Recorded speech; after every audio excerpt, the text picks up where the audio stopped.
ilahing ilahing awi kena mastu penama sidam awi kena mastu silat meringwang jagat karono siran tondo kawe sisaning bisono sono sinaulang wilopo restu masil stantun lampaing budo sinantur tutur katelo tulo-tulat mering labden waradya winursi tongpo para meniskara karena gya tumiyeng jaman purwa winusuda trengkang dinamadama pinardi tameng lalata mangya tekap wasananing gupita tanpun renggeng pralambang matumpa-tumpa warma panggung sang murwa ing kata purwakaning carita linarik rututing basa dongeng kuna musrasa linaras saya karaos mulasari rohang rasa ani ruing diri rasa rumangsa rumangsan lir jalma Kilakaca jarweh Gusiraku cahing carita lo becik wis gumelar jroning pakliran ya kang sejati hamirsani pagelaran ringgit purwa Surya Candra Darum Yang Kartika kinurba kudrat ingkang kawasa sariratri angedri bawana para ing tenging dosina gilir gumanti tanpa kembuh teman dadi petanganing dina sasi warsi windu kang sarta abad daru kulantang artu mangkar kaya sinirambuh Jawa pating krembyah dadi pepadhanging kutu-kutu alang atoga purana miyang Brontoya dadi branaan kang tanpa wicalan jalu manungsa tinitah priya wanita sponta-ponta anut golonganing bangsa dewi-dewi Negari pundhita ingkang kawatita Sapurwa eka marang sawiji adili nuwih dasa 10 purwa marang wiwitan senadyan kathah titahing dawa ingkang sinunggahing pratiwi kinasunganing akasa kinapiting samudra Raja sami anggana raras nanging datan kadya ingkang genuping dalu samangke yakti ingkang sinebat gumlaring negari Ngamarta ya negari Indraprastha ya ing Batana Kawarsa ya ing Cintakapura Kapatesta kinarya kandha saratri mangke awit ngupaya negari 100 tanantuk kalih negari 1000 tan jangkep sadasa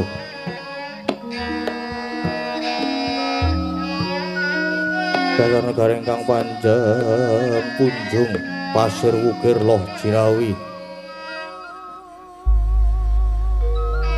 Gemah ripah lo Jaya Kerta Tata Turaharja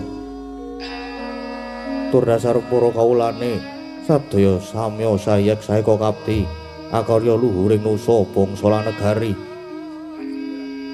tuwa negari Indraprastha kena winasta negara ingkang gedhe obore padhang jagate dhuwur kukuse jero tancepe atuh marang kuncarane mula datana momokal lamun nganguwung tejane ngambar arungkun taping nagri lah Sinentawa ingkang jumeneng nata ambek bau denda Anyakawati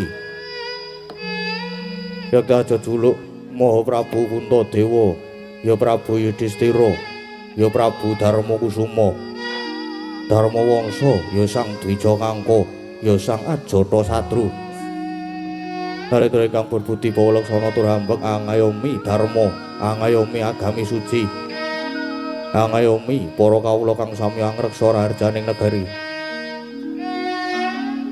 tuwin angayomi dhateng haing sapadha-padha anggung hangosi dhateng asanes jumeneng ing sang nata nyata saking setya bektinipun para kadang Pandhawa ingkang ngembat ing ring praja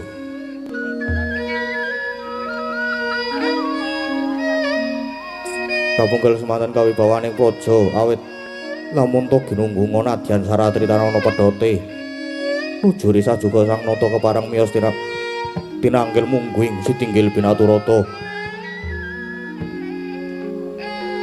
kadhep dening para kadang ngaglah yayah prayit mengke tuhu menika pisanipun satriya ing Jodipati kekasih Raden Werkudara dene kang lenggah mabukuh amarga rumuka lirkon Jembantala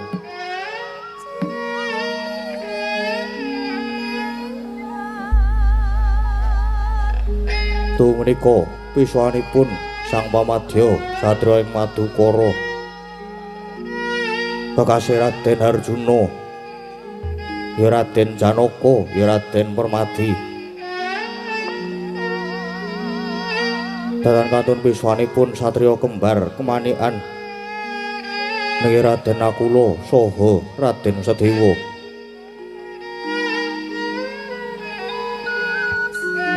dening kang pinangka tetinding para wadya kasambet wiswanipun para mantri bupati nayakaning praja amber blabar panjaya samudra tanpa tepi maneka busananing para wadya tinon kadi panjraing puspita nalika semanten kagiat kadara wekasan nampi rawuhnya ingkang raka nata mandura Prabu Baladewa ya Prabu Balarama kepareng lenggah jajar lan sang nata pramila daya-daya den acarani dadi mangkono pangodas maraning ndri ingkang dereng kawedharing lisan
Sritinon ning wase akan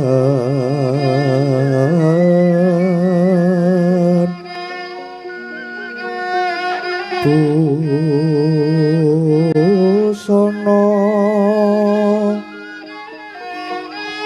maneka arna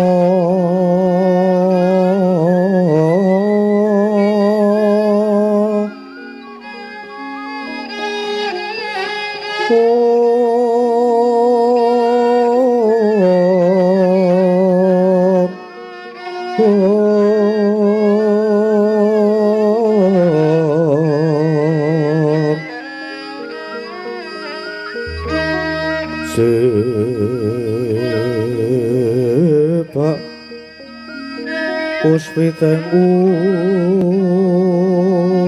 udyono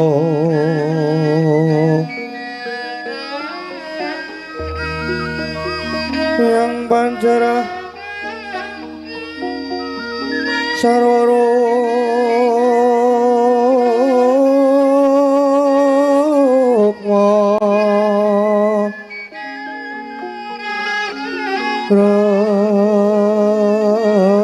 ranggeng maneh narawata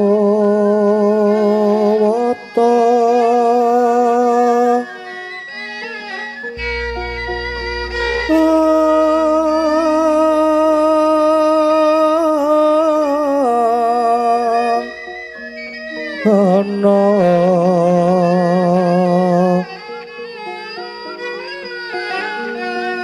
Popro prabanyo kang sumirat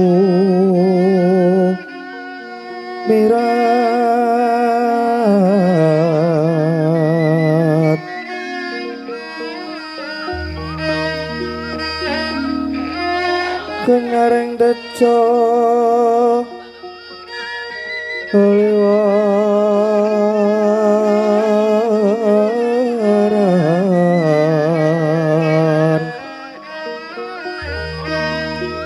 Lereki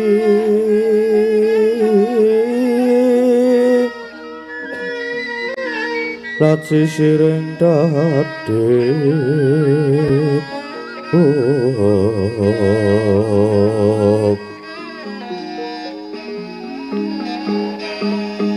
wimbo kekondong bre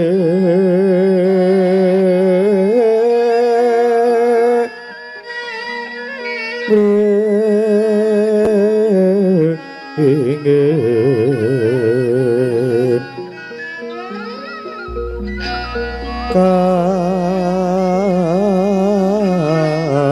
katiuping samirono pondro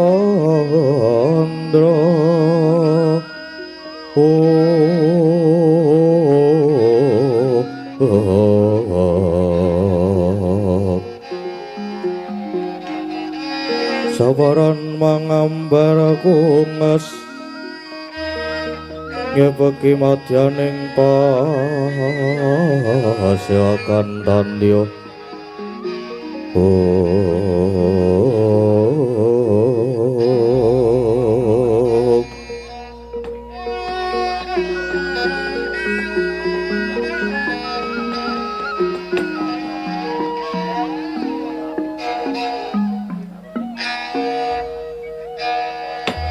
Duh, Iwang Murbingrat mugi ambabarna pepajar. Duh, jimat pepunden kula ing madya padha prapteng delahan. Koko Prabu ing Mandura.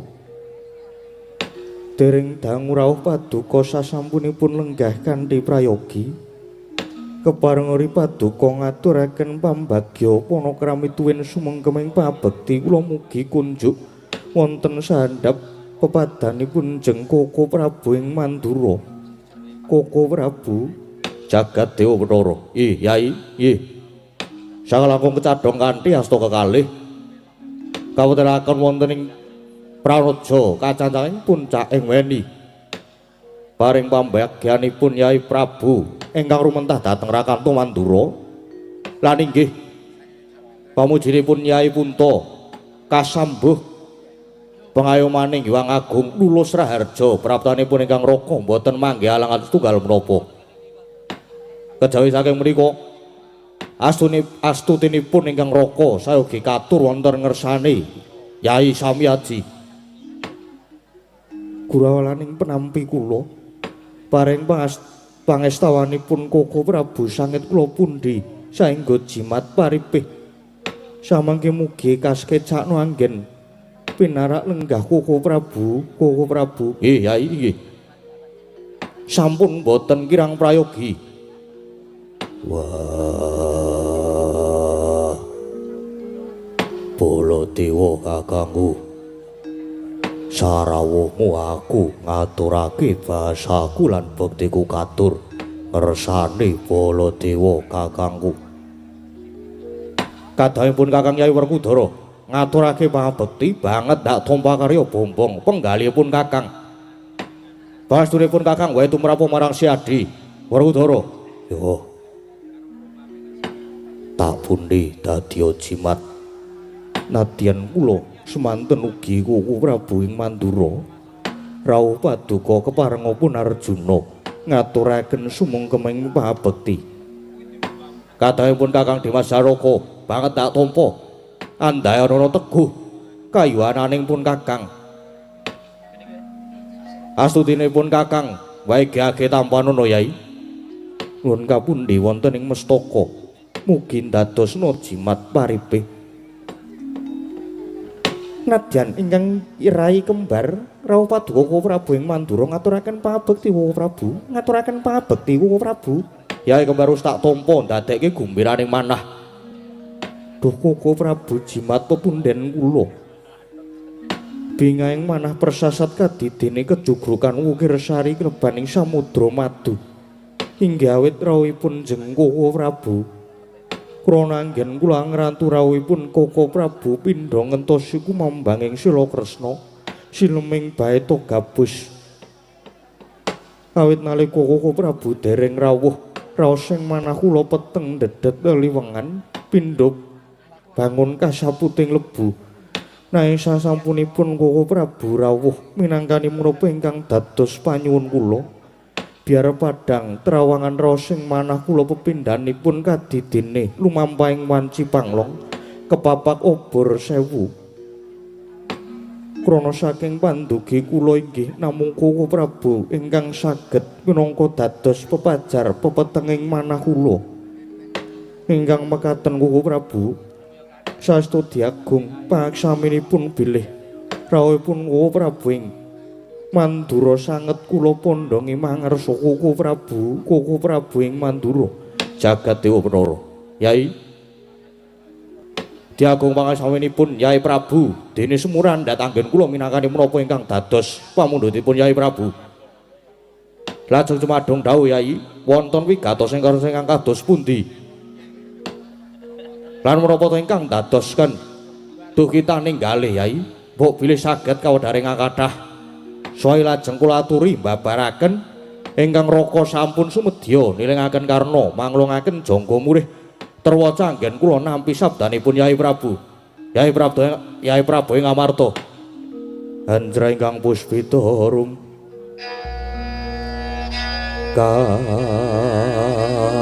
kasiliring samirana mrih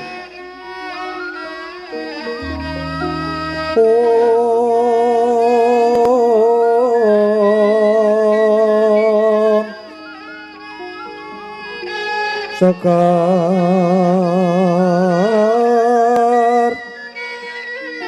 kadung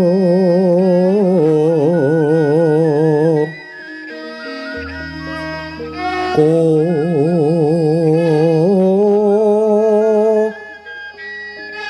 ngas kandanyo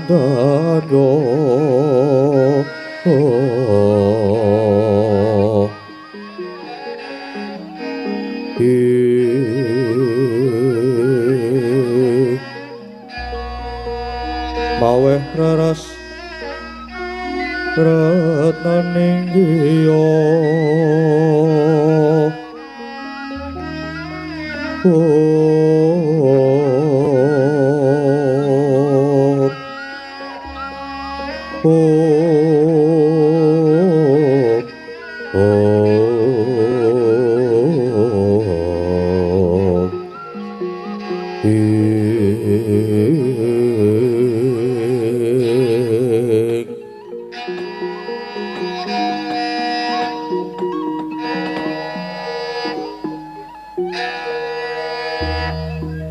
Koko Prabu ingkang dadosaken pepetenging manah kula prasasat suduk gunting tatu kalih sepisan sampun sawetawis Trimadya Candra Etang kalenggan menika negari Ngamarta kados dene nampi wolakipun Jawata awit kawontenanipun negari Ngamarta kalenggan menika persasat remeng remu sorotipun kados layu Koko Prabu negari Ngamarta ingkang rumiyin tentrem samenika malah dados tintrim Ngamarta ingkang kondang nanging samenika malah kebak ing reh priatinan penandang kejawi ketaman pagebluk mayangkara nanging ugi kathah prahara ingkang nuwuhaken mapinten-pinten bebanten inggih kurban bondo donya inggih nyawa satemah para kawula pating jerit reyungan menika ingkang sepisan ingkang kaping kalih wonten lampahan kados mekaten Koko Prabu ing Ndarawati inggih Koko Prabu Sri Bathara Kresna ingkang pinangka dados pengesuhipun utawi kusiripun para kadang Pandhawa malah sampun sawetawis wanci boten rawuh ing negari Ngamarta semanten ugi Kakang Sumarbadrana ingkang ugi pinangka dados pamomong para kadang Pandhawa sampun sawetawis wedal ugi boten seba caos Koko Prabu inggih perkawis menika ingkang sanget dadosaken jibeg-bebeg ing manah kula pramila Koko Prabu rening sawetawis wanci Koko Prabu Sri Bathara Kresna dereng kepareng rawuh saking panginten kula inggih namung paduka Koko Prabu Mandura ingkang kula anggep pinangka dados wakilipun Koko Prabu Kresna ingkang mekaten kepareng paring sabda tama mrih dados pajaring lelampahan menika Koko Prabu ing Mandura jagat mangestu wayah Brara jagat sabdanipun Nyai Prabu sampun kula tampi kanthi terwaca nanging Nyai tumrap kula menika malah kepasan yudha katujuh kinu tegesipun kaleresan menapa daruranipun mekaten Koko Prabu inggih krana Yai Prabu Punta kala wau ngendika bilih sampun sawetawis wanci Yai Prabu Kresna malah dereng rawuh wonten negari Ngamarta lah sejatosipun prapanipun ingkang raka ing Mandura menika malah ugi badhe wewarta dhateng paduka Yai badhe paring kabar babagan menapa Koko Prabu lho menapa Yai Prabu dereng pirsa rikalenggan menika Yai Kresna sawetawis wonten pundi inggih dereng Koko Prabu lah menika kula caosi prisa Kyai bilih sampun sawetawis wanci Yai Kresna samenika malah mapan utawi lenggah wonten Karang Kadempel pramila boten nama mokal menawi Yai Kresna dereng saged rawuh wonten negari Ngamarta. Kalebet Kakang Sumaringgi boten seba caos. Krana inggih nembe kedayowan Yai Kresna niku lan mbok menawi Yai Kresna wonten Karang Kadempel menika namung badhe nyengkuyung dhateng gegayoanipun Semar. Satemah Yai Kresna klepian lan lirwa dateng jejibahanipun minangka dados pengayoman lan kusiripun putra para kadang Pandhawa menika Yai lah menapa Yai Punta dereng prisa utawi mboten dipun tarosi bab gegayoanipun Kakang Semar inggih dereng Koko Prabu Kakang Semar gadah gegayuhan punapa wah lah dalah Yai Kakang Semar ing rikalenggan menika gadah gegayuhan badhe bangun kayangan pramila lajeng dipun sengkuyung kalian Kresna menika. Wah, Baladewa kakangku. Kepareng aku sumlatur ya. Dimas Werkudara napa? Aku tak takon. Semar kok bakal bangun kayangan kuwi sing mbok karepke kepiye? Lah ya kuwi. Pun Kakang dhewe ya gumun. Nganti tekan saiki isih tuwuh tandha pitakonan Semar kok malah bangun kayangan ki mengko karep sing kepiye? Umpama to bangun kayangan banjur kayangan ngendi sing bakal dibangun merga kayangan kuwi werna-werna Moko kayangan kuwi papane para dewa, tur manggone ya ora ana ning Marcapada. Umpamane Semar bakal bangun kayangan yen manut wawasane Baladewa kakangku, wah kuwi bener apa salah? Loh, berkat pakartine Semar kuwi mau genah yen to luput. Kok Baladewa kakangku iso ngluputke? Dasare apa? Werkudara? Pun kakang wis ngendika ing ngarep yen to kayangan kuwi papane para dewa. Tur ya wis duwe jeneng dhewe-dhewe umpamane. Kayangan Suralaya, ya kayangan Jonggreng Saloka, kayangan Kaendran, kayangan Nguntara Segara, kayangan Suduk Pangudal-udal lan sak panunggalane. Mula yen Semar bakal bangun kayangan kuwi tak anggap luput gedhe. Lupute nggon ngendi? Lupute merga Semar wani nyahak wewenange ratu-ratune para dewa ing kayangan. Ya kowe Pukulun Bathara Guru. Dadi umpama bangun kudune sing menang bangun ya Pukulun Bathara Guru. Nek tumrapaku perkara iki ditelusur luwih dhisik aja grusah-grusu mundhak kesluru dalan buntu. Lan aja nganti awake dhewe malah dadi glora-kleru karo Semar.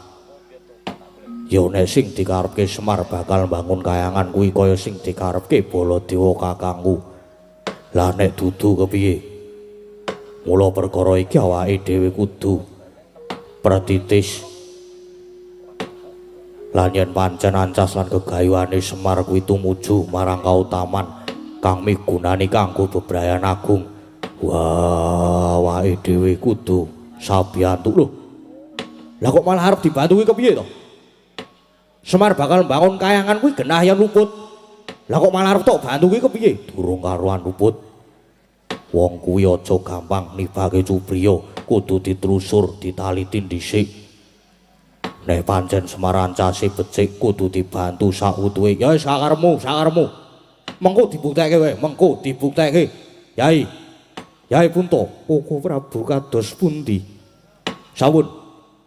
Babakan Semar badhe mbangun kayangan mangke dipun rembak malih. Lah samenika ngrembak babakan negari Ngamarta. Ingkang kados kenging molak utawi nandhang pagebluk. Inggih cumadung dawuh kados pundi Koko Prabu? Yai. Kula menika kadang sepuh. Dasaripun kula inggih pun tuwa, wong tuwa menika kedah saged kangge gondelan. Ampun ngantos mrucut saking tembung tutur, uwur lan sembur. Pramila senajan kucem-kucem dipun rawuhi, mrica kecut sauni-unine kula badhe matur. Mbok menawi dados rana amberat gebluk ingkang nimbrung ing negari Ngamarta, Yai Punta. Inggih Koko Prabu. Keparenga paring dawuh, Yai. Wontenipun ruhara-prahara kang lan kawontenan ingkang kebak kengken prihatin ingkang tumampu ing negari Ngamarta menika yen saking wawasan kula menika sejatosipun mujudaken pepenget utawi pepeling saking Gusti ingkang nyipta jagat ngemutaken dhateng para warga ing Ngamarta utaminipun para Pandhawa supados purun awas diri lan dandani dhateng pakarti. Nuwun sewu Yai, nuwun sewu. Kula mangertos bilih warga agung negari Ngamarta menika kebangetan anggenipun dewa-dewaaken dhateng pusaka inggih menika Kyai Jimat Jamus Kalimasada, Payung Tunggul Naga lan Tumbak Karawelang.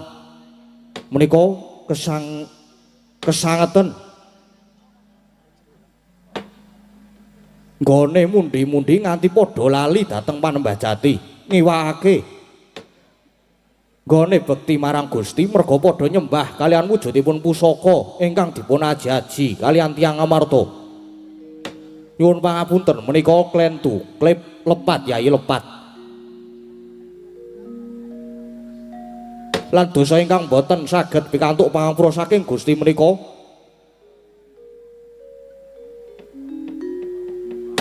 menawi ngantos mlengos saking Panembah Jati lajeng nyembah kalian bangsane pusaka, bangsane kayu, watu menika dosa ageng. Lah pramila saking wawasan kula kangge nyirep reretu ingkang nimbrung ing negari Ngamarta prayoginipun Jimat Kalimasada lan pusaka sanesipun menika kedah dipun singkiraken Menawi perlu dipun lebur utawi dipun larung kemawon, Yai. Wah, boleh Baladewa kakangku. Piye? Aku sumula atur meneh. Wis cetha lamun jimat Jamus Kalimasada kuwi paugraning praja dasaring negara lan pepakeming bangsa. Yen nganti mengko para kawula didoke saka Kalimasada, apa ora banjur ngrusak marang rasa panunggal lan bubrake rasa kamanungsan. Kuwi Baladewa kakangku lah. Sing kleru ya mapan ana kene iki Werkudara. Gusti Pangeran kira ya wis paring wujuding wedha suci ingkang pinangka tuntunaning kajiwan. Jupuk lawan agama kang rinasuk. Yen pancen Pangeran wis paring pranatan lumantar wedha suci, kena ngapa kok menungsa gawe tatanan dhewe lumantar wujuding Jamus Kalimasada. Menungsa kuwi ora perlu gawe aturan. Krana pernatan sing wis digawe Gusti, menungsa kare nindakake perintah ngedoi marang cegah. Koko Prabu Mandura. Keparenga kula sumela atur, ya Arjuna kepiye? Warga agung negari Ngamarta menika boten namung dumados saking setunggal agama, nanging pinten-pinten kapitayan. Menawi namung ginakaken setunggal paugraning agami lan wedha suci, tartemtu niki badhe nuwuhaken daredah lan nuwuhaken bab-bab ingkang boten prayogi lan boten sami ngurmati dhateng bedaning agami kula wau Koko Prabu. Lah yen dibedake ngono kuwi mula ayo dipadhake pramila Yai Punta. Menawi pancen Pandhawa kepengin pedhot ingkang nglimputi negari Ngamarta menika enggal sumilak srananipun pusaka Jamus Kalimasada, payung tunggul naga lan tumbak krawalang kedah dipun lebur, dipun larung monggo wangsul dhateng Panembah Jati lan tuntunaning wedha suci. Menika tentu badhe manggih tentrem lan boten badhe eneng-enengan, boten badhe sikut-sikutan kados mekaten mriku. Yai Prabu, sigra-sigra yen pramana kanca sigra ngraketa nawang sesangka.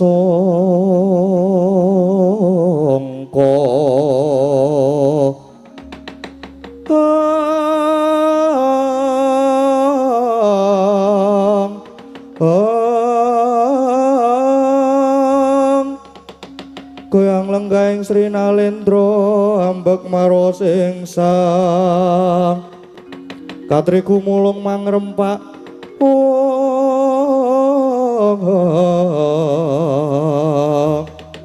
katriku mulung mangrempahing waja Goroda goloreh kakiri-kiri Goroda goloreh kakiri-kiri kumregut makut mangajab.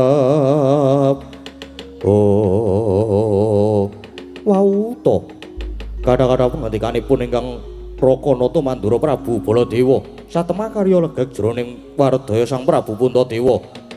Nanging caritaning mriku anglenggahi kanyut pinangka wardu kanyut wong angganten wardu wong akecoh nginangu durung abang ida dereng mancing pertala kasaru geger Paseban Jawi. Tu menika pisanipun utusan saking Karangka Dempel. Punakawan Petruk Kantong Bolong saha punakawan Bagong Myak sagung para ingkang sumewa dadosaken horeg ing pasewakan. Kanca, ana dayuh. Ana dayuh apa? Ana. Walah lagi ngrungokke aku. Ana dayuh. Ayo minggir. Ya ana dayuh, jaluk dalan.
Sinowati jagat kinari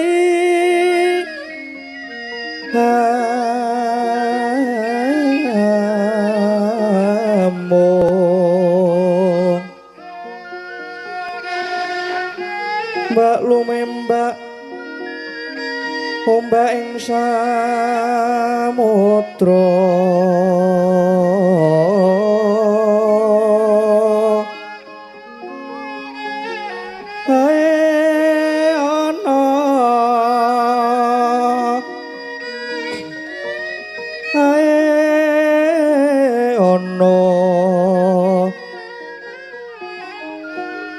lumut hambak kanggang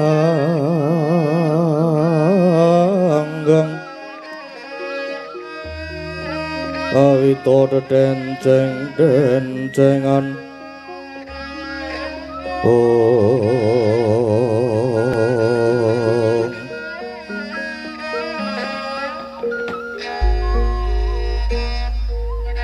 nganti gawe oreken pasewaken jebul iki suwane Petruk padha kanthi raharja biswanira Petruk kanthong bolong nduk ndun amit pasang kali mantap ini pun lho duni dening tawang-tawang inggih awit mundi pangestunipun sesembahan kula sinuwun Prabu Punta lulus raharja swan kula mboten manggih alangan setunggal menapa sembah pabekti kula mugi kunjuk sinuwun Yaya Petruk wis ingsun tampa akarya bombong ing tias pangestuning sun wae tampanana inggih sanget anggen kula mundi dadosa jimat aku kok ora dibageke ya Truk ya metu wae Kang kowe iki bak-baki ya nah aku nek ning kene iki wae Truk ya ning kono kuwi wae anteng wah Petruk slamet tekamu inggih pangestunipun Ndara Werkudara wilujeng sowan kula bakti kula katur nggih Gus ya tak tampa Petruk esmusu mengko pengawak Bajra banjur ana wigati apa tumuli matura apa pancen sira diutus dening Kakang Semar inggih kepareng matur mbok bilih wonten lepat atur kula mangke nyuwun gunging pangaksami sinuwun ya ora dadi apa Petruk nggih matur nuwun waleh-waleh menapa sinuwun waleh-waleh menapa sowan kula menika jane dipun ngangken kalian Bapak Semar Bapak lumantar kula saestu nyuwun pangapunten yen pinten-pinten piswanan niki mboten seba caos teng negari Ngamarta merga Bapak niku jane sakniki nembe ngempalaken para kawula ing Karang Kadempel sumrambah dhateng para warga ing Ngamarta krana Bapak sakmenika kepengin badhe mbangun kayangan lah niku mongko sampun cetha bilih ingkang ngayomi para kawula Ngamarta menika paduka sinuwun Prabu Puntadewa. Lah kalenggahan menika paduka sinuwun Punta sakadang Pandhawa katuran supados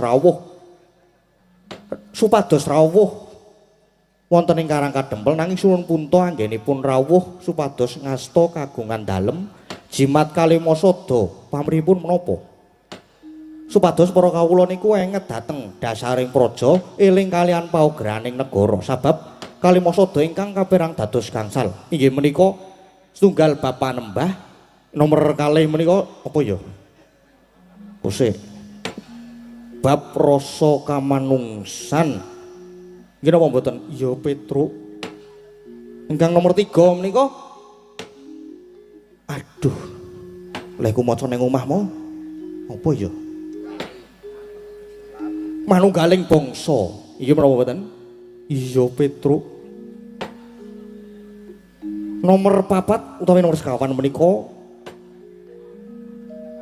waduh apa ya kawicaksanan lajeng ingkang nomor gangsal menika inggih Adilwarata lah menika kersanipun Bapak Semar mboten namung diapalke ning bener-bener dihayati lan diamalaken mungguing bebrayan gung sinuwun lan menapa ta sebabipun negari Ngamarta menika kok ketaman tintrem lan prihatin ketaman prahara kathah kawula ingkang boten rukun niku merga pun lali kalih jati diri bangsa ingkang nami jimat Kalimasada Pramila mawantu-wantu panyuwun kula para pepundhen kula Pandhawa katuran ninggal rawuh ingkang kadempel kanthi mundi jimat Kalimasada supados para kawula menika ayem tentrem jenjem krana yen para penggedhe utawi wakil rakyat kersa rawuh teng isor niku wong cilik niku padha marem estu niku makaten atur kula wonten lepat nyuwun pangapunten wasana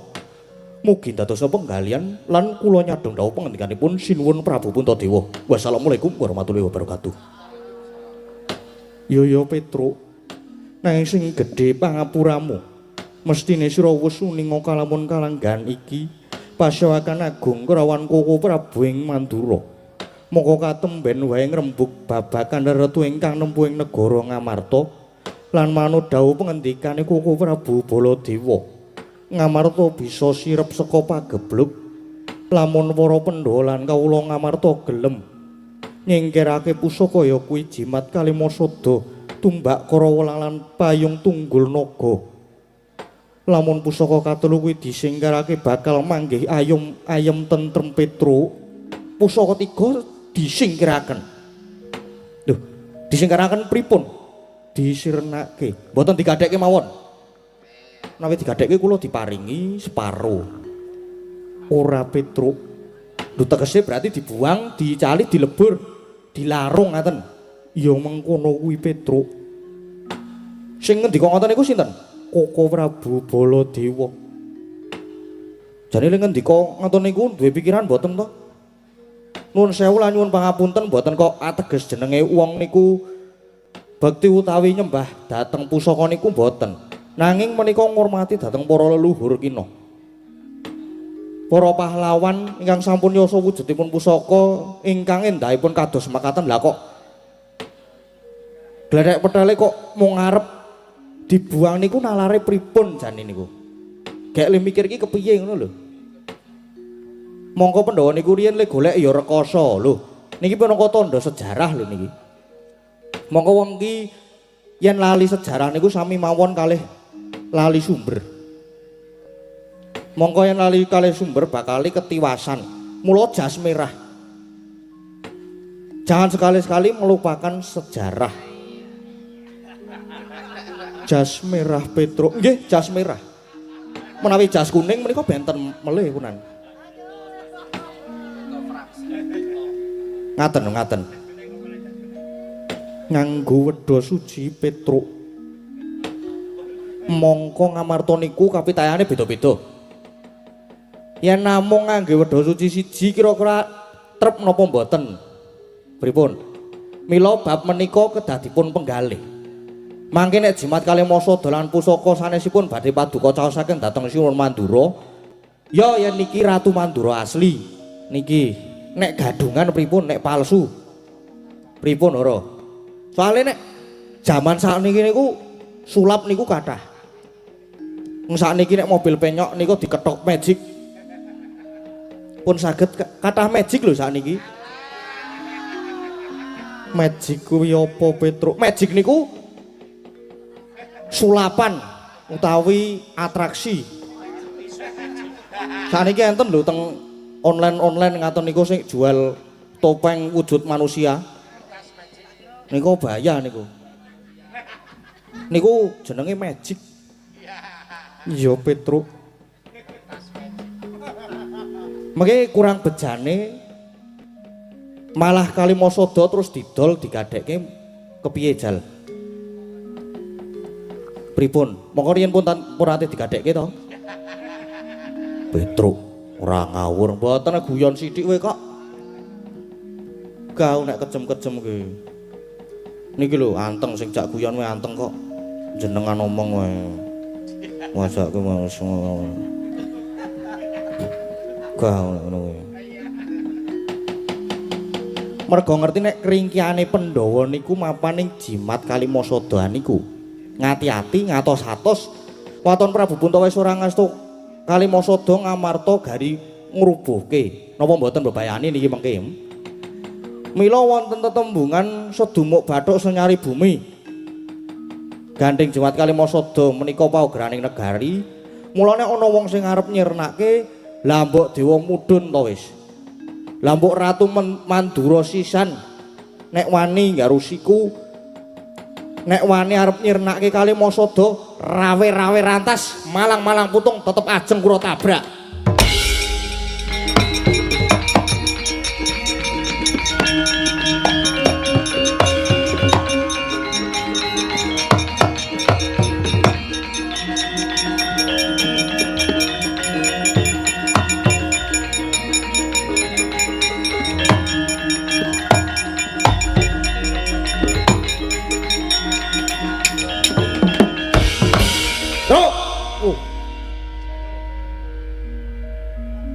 Kula wonten dawuh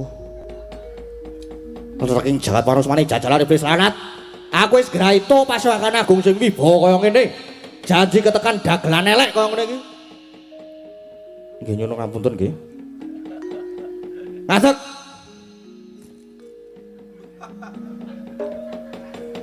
Bakale mesti bubrah kabeh burahe. Menawa Petruk. Kowe nek ora ngerti tak kandhani yo. Yen para kawula ngamarta padha nyembah marang Jemat Kali Masada kuwi dadi dosa. Dosa sing ora oleh pangapura. Mangke riyen nuwun sewu. Sing nyembah Kali Masada niku sinten? Sing nyembah niku sinten? Panjenengan mesti nganggep yen to wong ngamarta niku do musyrik, ngaten to? Nuwun sewu lho, nuwun sewu. Musyrik niku werdine napa? Jenengan prisa napa mboten? Musyrik niku mboten terletak dari perilaku dan bendanya. Tapi terletak pada pikiran orang itu sendiri. Tegese musyrik lan boten niku sing iso ngarani ya sing nglakoni. Wong liya nyawang boten saged biji. Ning nyatane kabeh wong do ngaji-aji Kali Masada. Nyatane kaya ngono kuwi, anane ngaji niku merga paugraning negara. Aku tetep sabar lho niki. Kula tetep sabar lho niki. Yasane para leluhur lan para pahlawan. Lah kowe bapakmu Petruk Semar gone ngreka-reka nglumpukke wong pirang-pirang bakal darbe sedya bangun kayangan kuwi karepe piye? Karepe kepiye? Apa Semar ki ora noleh karo githoke ing atase wong kere batur dibal 17 kok arep bangun kayangan kuwi padha karo cebol gayuh. Gayuh. Ah lali to. Lali.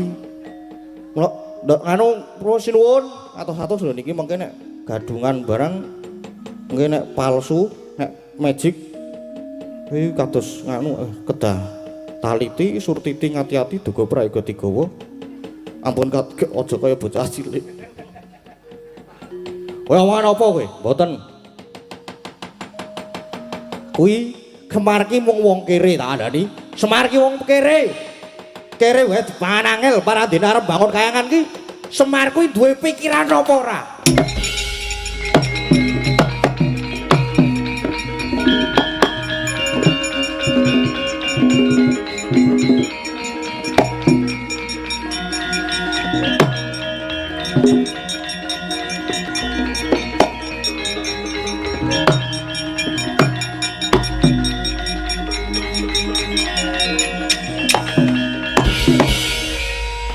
ganti personil bro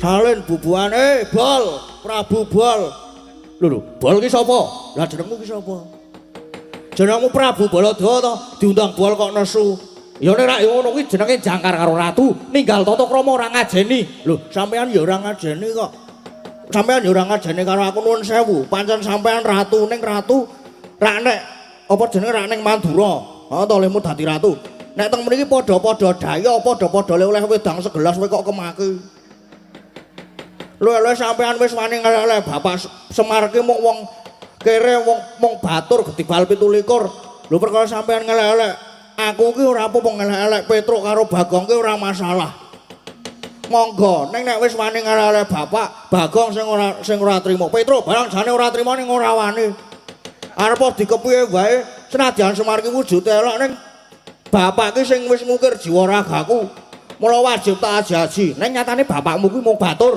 wong ora noleh karo githoke lho sampean ki ya ora noleh karo githoke kok lho ngono aku ki ratu napa nek mbiyen ora tak coblos ya ora dadi ratu kowe kok ngarep dicoblos kowe kok bingunge malah mlayu Omongan apa Gong ora Ding? Ketrucut ya aku. Kelingan apa mboten sakniki? Jaman sampean ajeng nyalonke mbiyen ngoyak-oyak aku lek ku ndelik nang ngisor meja barang digoleki, diwalik mejane. Lek ku ndelik nang tengah alas gawe kontrakan dhewe. Lek ku bangun dirubuhke. Sesuk coblosen aku Gong ngono kuwi. Kaya ngono kuwi. Wis cekak gampang rasa kakean grom sing tanpa guna. Ora patut ing atas sing ana ing Pasewakan Agung kok nganti darta kaya ngene. Lan persajan wanane Semar bangun kayangan iki aku sing ora trima. Semar ki mung derajat apa mung arep bangun kayangan. Mula nek Petro ora trima Semar tak elek. Saiki nganggo cara sing merwira. Lho, lah kersane pripun kersane? Ayo, matu njaba, golek papan sing jebat. Wah, lah ngejablut ayo tak ladeni bol. Matu njaba. Ya, matu njaba. Matu njaba. Harus maning jajalan kan bawane bis larat.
Udara kanane kok dadi kaya mangkin niku Prabu Baladewa lan Petruk malah padha sulaya rembug. Piye Werkudara? Wah, wis ben Baladewa kakangku ya duwe adeg-adeg dhewe. Pancen aku ya wis supriya karo Baladewa kakangku. Kok lagak lakon lan lagiane beda kelawan padatan. Nanging aku ya percaya Petruk kae wis gerang. Mestine iso ngrampungi perkara iki. Ya banjur bab ngene Kakang Semar bakal mbangun kayangan dibantu. Wah, disenguyung sawutuhe.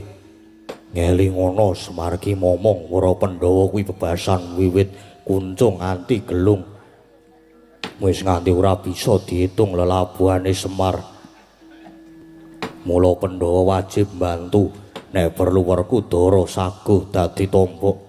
Nadyan Arjuna inggih makaten Prabu sagah mbiyantu dhateng sedaya bot kerepotanipun Kakang Semar. Senadyan ingkang rai kembar ugi sagah bantu Prabu, ingkang rai kembar ugi sagah bantu Prabu. Ya Yayi kang mengkono sumengko.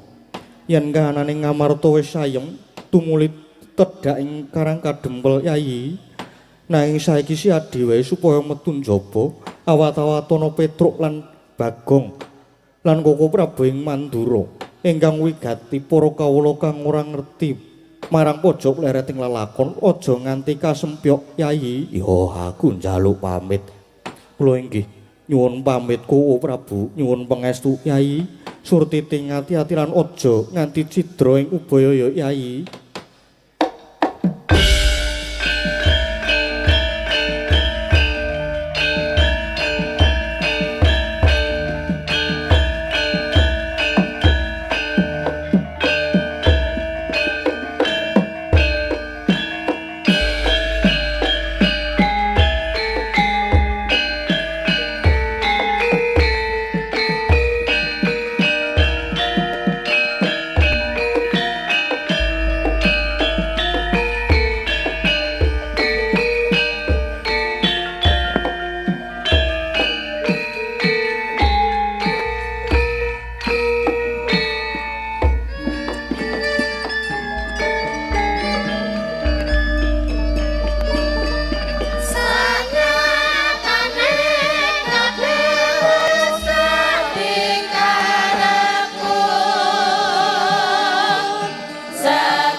Hey there. Subscribe to my channel. And also press this bell icon.